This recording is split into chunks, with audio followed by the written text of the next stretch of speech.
ሃይ ስኩል ላይ ካስታወሳችሁ ሁለት መስመሮች ፓራለል ከሆኑ መቼውም የማይገናኙ ከሆነና ስሎፓቸው አንድ አይነት ሆኖ ግን ኢንተርሴፕቶቻቸው ብቻ የሚለያይ ከሆነ ኖ ሶሉሽን ነው የምንለው። በኤክስ ዋይ ፕሌን ላይ ካሰባችሁት አንደኛው እዚህ ጋር ሊሆን ይችላል፣ ሌላኛው በዚህ ሳይድ ሊሆን ይችላል። ስሎፓቸው አንድ አይነት ነው። በአንግል ደረጃ ቼክ ብናደርግ አንድ አይነት ናቸው፣ እኩል ስሎፕ ነው የሚኖራቸው። ነገር ግን ኢንተርሴፕታቸው ኤክስን ክሮስ የሚያደርጉበት ወይም ዋይን ክሮስ የሚያደርጉበት የተለያየ ከሆነ እንደዚህ አይነቶቹ ኖ ሶሉሽን ነው የምንለው። መቼውም አይገናኙም። የፈለገው ኤክስቴንድ ብናደርግ ሁለቱ መስመሮች አይገናኙም ለማለት ኖ ሶሉሽን እንላለን። ስሎፓቸው ደግሞ አንድ አይነት ካልሆነና አንደኛው እንደዚህ አንደኛው ደግሞ እንደዚህ የሚል ከሆነ ኤክስቴንድ ስናደርግ የሆነ ቦታ ላይ ኢንተርሴክት ያደርጋሉ። እንደዚህ አይነቶቹን ደግሞ ዋን ሶሉሽን ነው የምንለው። ሌላኛው ደግሞ አንደኛው ላይናችን እንደዚህ ይሆናል፣ ስሎፑ ይሄን ያህል የሆነ ሁለተኛው መስመር ደግሞ በተመሳሳይ የሆነ ቦታ ላይ the same ላይን ጀምሮ እንደዚህ ኤክስቴንድ የሚያደርግ ከሆነ ስሎፓችንም አንድ አይነት ነው፣ ኢንተርሴፕታችንም አንድ አይነት ነው። ሁለቱ መስመሮች ኦልሞስት ልዩነት የላቸውም። እንደዚህ አይነቶቹን ኢንፊኒት ሶሉሽን ነው የምንለው። ለዚህ ጥያቄያችን ምንድነው? ይሄ ሲስተም ኦፍ ኢኩዌሽን ኢንፊኒት ሶሉሽን ለምሳሌ እንዲኖረው የሚለው ቀለል ስለሚል ቶሎ ብዬ ከኢንፊኒት ነው የሚጀምረው። ኦቨርላፕ የሚያደርጉ መስመሮች ናቸው ብለናል። ኦቨርላፕ ካደረጉ የኤክሳችን ሬሾ የዋይ ሬሾ እና እዚህ ጋር ያለው ኮንስታንታችን ቢ ነው የሚባለው። ብዙ ጊዜ የቢ ሬሾ አንድ አይነት ነው የሚሆነው፣ ምክንያቱም ሁለቱ መስመሮች ምንም ልዩነት የላቸውም በኢንተርሴፕትም በስሎፕም ደረጃ ማለት ነው። እንዲህ አይነቶቹ ኢንፊኒት ሶሉሽን ነው የምንለው። ስለዚህ ይሄኛው አንድ ሁለተኛ ይሆናል። ከዛ እዚህ ጋር ደግሞ ኔጌቲቭ አንድ ሁለተኛ ይሆናል። እዚህ ጋር ደግሞ 3/k እንደማለት ነው። እኩል መሆን አለባቸው ኢንፊኒት ሶሉሽን እንዲኖረን። ያ ማለት ኬያችን ስንት መሆን አለበት ማለት ነው? 6 መሆን አለበት ብለን መልሳችን 6 ይሆናል። አሁን ደግሞ ኖ ሶሉሽን እንዲሆን ደግሞ እዚህ ጋር እኩል መሆን የለበትም። በቃ ይሄ ብቻ ነው የሚለያየው። እዚህ ጋር ኖት ኢኳል ነው የሚሆነው። ሁለቱ ሬሾቸው አንድ አይነት ሆኖ ከሪዛልቱ ጋር ከተለያዩ ግን ያ ምንድነው የሚባለው? ኖ ሶሉሽን ነው የምንለው። አንድ ሁለተኛ ኔጌቲቭ አንድ ሁለተኛ እኩል ይሆኑና እዚህ ጋር ግን ከማጋ እኩል መሆን የለበትም፣ ከ3/k ጋር እኩል መሆን የለበትም። ኖ ሶሉሽን እንዲሆን ያ ማለት ኬያችን 6 ነው መሆን የሌለበት። ስለዚህ እዚህ ጋር ኬ 6 ከሆነ ኦቨርላፕ የሚያደርጉ መስመሮች ናቸው፣ ኢንፊኒት ሶሉሽን ነው ብለናል። ከ6 ውጪ ከሆነ ግን ኖ ሶሉሽን ነው ብለን ኦል ሪል ነምበር እናደርግና 6 መሆን የለበትም ነው የምንለው። ሁለት መስመሮች ደግሞ አንድ ቦታ የሚገናኙት ስሎፓቸው የተለያየ ከሆነ ነው።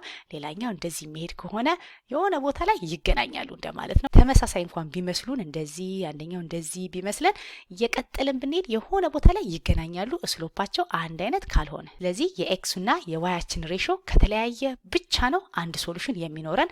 ይሄ ማተር አያደርግም። እዚህ ጋር ያለው ኮንስታንት ምንም ይሁን ምን ዋና ስሎፓቸው መለያየቱ ስለሆነ ይሄኛው ሬሾ እኩል መሆን የለበትም አንድ ሶሉሽን እንዲኖረን። ስለዚህ የኤክሳችን ሬሾ አንድ ሁለተኛ ነው፣ የዋያችንም ሬሾ አንድ ሁለተኛ ነው። ያ ማለት እነዚህ ሁለት መስመሮች መቼውም አይገናኙም፣ ኢንተርሴክት አያደርጉም እንደማለት ነው። 6 ሲሆን ኦቨርላፕ ያደርጋሉ ብለናል። አንድ ቦታ አይደለም የሚገናኙት፣ ኢንፊኒት ነው አይደለ? እኛ የተባልነው ዋን ሶሉሽን ነው፣ አንድ ቦታ ብቻ እንዲገናኙ በቃ ከአንድ ፖይንት ውጪ የሚያገናኛቸው እንዳይኖር ስለሆነ 6 ካደረግነው አንድ ቦታ አይደለም የሚገናኙት፣ ብዙ ቦታ ነው። ከ6 ውጪ ደግሞ ከወሰድን ፓራለል ናቸው። ስለዚህ መቼውም ኢንተርሴክት አያደርጉም ለማለት ነው ሪጋርድለስ ኦፍ ኬ። አሁን ደግሞ በሜትሪክስ ሜተድ አሳያቸዋለሁ። አንዳንድ ጊዜ እንደዚህ 2x2 ቅልል ያለ ጥያቄ ሳይሆን 3x3 ሊሰጠን ስለሚችል ዋን ሶሉሽን ነው ወይስ ኢንፊኒት ሶሉሽን የሚለውን ለማየት እንዲረዳን ቶሎ ብለን ኮኤፊሽንታችንን ነው የምናስቀምጠው በሜትሪክስ ፎርማት። የዚህኛውን ኤክስ ኮለማችንን 1 2 እንደማለት ነው 1 2። ከዛ ደግሞ የዋይ ኮለማችን ደግሞ ኔጌቲቭ 1 ኔጌቲቭ 2። ከዛ ደግሞ ይሄን 3k አድርገን እናስቀምጣለን። ይሄ ኦግሜንትድ ሜትሪክስ የምንለው ማለት ነው። ከዛ በኋላ ዲተርሚነንታችንን ነው ካልኩሌት የምናደርገው ኦሪጂናል ዲተርሚነንቱን። ስለዚህ ክሪስ ክሮስ አድርገን 1 ታይምስ ኔጌቲቭ 2 ኔጌቲቭ 2 ይመጣል። ሲቀነስ አድርገን ኔጌቲቭ 1 ጊዜ 2 ደግሞ ኔጌቲቭ 2 ይሆናል። ያኔ 0 ይመጣል። ስለዚህ ይሄኛው 0 መጣ። ዲተርሚናንታችን 0 መጣ ማለት በቃ ሁለት መስመሮች አይገናኙም እንደማለት ነው። ከዛ በኋላ ታዲያ ኢንፊኒት እና ኖ ሶሉሽንን እንዴት ነው የምለየው ስንል ዲኤክስ እና ዲዋይ ነው ካልኩሌት የምናደርገው። ስለዚህ እዚህን መጣና 1 2 የሚለው ፋንታ የ3k ነው የምናስገባው። ይሄንን በዚህ እንተካና ዲኤክስን እናገኛለን። ዲተርሚናንታችን ስንት ይሆናል? 3 ታይምስ ኔጌቲቭ 2 ስናደርግ ኔጌቲቭ 6 ይሆናል። ሲቀነስ አድርገን ኔጌቲቭ 1 ጊዜ k ደግሞ ኔጌቲቭ k ይመጣል። ይሄኛው 0 የሚሆነው መቼ ነው ብለን ቼክ እናደርጋለን። ኔጌቲቭ 6 ፕላስ k 0 እንደማለት ነው። ያኔ ኬያችን 6 ከሆነ ነው አይደለ? ይሄ ዲኤክሳችን 0 የሚሆነው ኬያችን 6 ከሆነ ነው ብለን ቼክ እናደርጋለን። አሁን ደግሞ ዋያችንን በዚህ ሪፕለስ አድርገን ዲዋይን ካልኩሌት አድርገን ሶስቱም 0 ከመጣ ኢንፊኒት ሶሉሽን የምንለው እሱን ነው። ከዛ ይሄን ዲተርሚናንት ቼክ እናደርጋለን። 1 ታይምስ k ስናደርግ k ይመጣል። ሲቀነስ አድርገን 3 ታይምስ 2 ደግሞ 6 ይመጣል። ይሄ 0 የሚሆነው መቼ ነው ስንል ኬያችን 6 ከሆነ ነው አይደለ?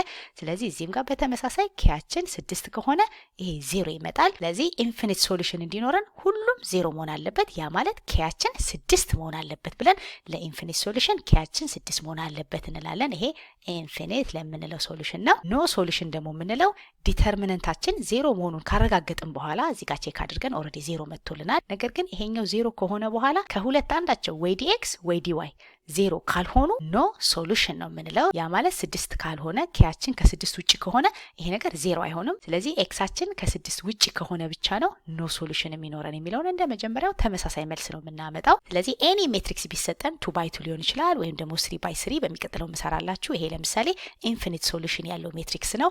እንደዚህ ሲሰጠን ወዲያው ቼክ የምናደርገው የኮኤፊሽንት ሜትሪክሱን ነው። ኮኤፊሽንት ሜትሪክሳችን 0 መጣ ማለት በእርግጠኝነት ዩኒክ ሶሉሽን የለንም እንደማለት ነው።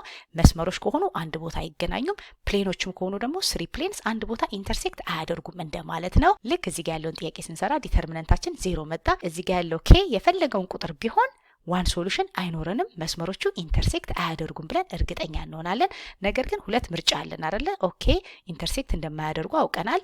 ነገር ግን ኖ ሶሉሽን ነው ወይስ ኢንፊኒት ሶሉሽን ነው የሚለውን ለማወቅ ደግሞ ዲኤክስ እና ዲዋይን ቼክ እናደርጋለን። የኤክሱን ኮለም በዚህ ሪፕሌስ ካደረግን በኋላ ዲተርሚናንቱን ቼክ እናደርጋለን። 0 መጣ። ያ ማለት ኦሪጂናል ዲተርሚናንቱም 0 ነው፣ ይሄም 0 ነው። ስለዚህ ሶስተኛውን ቼክ ማድረግ ብዙ ጊዜ አይጠበቅብንም፣ ግን ፈተና ከሆነ ብናሳይ ጥሩ ነው። ፉል ፖይንት ለማግኘት ፈተና ላይ ዲኤክሳችንም ዲዋያችንም 0 መጣ ዲተርሚናንቱ፣ ያ ማለት ይሄ ኢንፊኒት ሶሉሽን ነው ብለን በዚህ መልኩ ነው የምናሳየው። ኖ ሶሉሽን የምንለው ደግሞ ይሄ ኦልሬዲ 0 መጥቶልናል። ከዛ በኋላ ግን ከሁለት አንዱ ወይ ዲኤክስ ወይ ዲዋይ አንዳቸው ከ0 ውጭ ከሆኑ ኢንኮንሲስተንት ወይንም ኖ ሶሉሽን ነው የምንለው።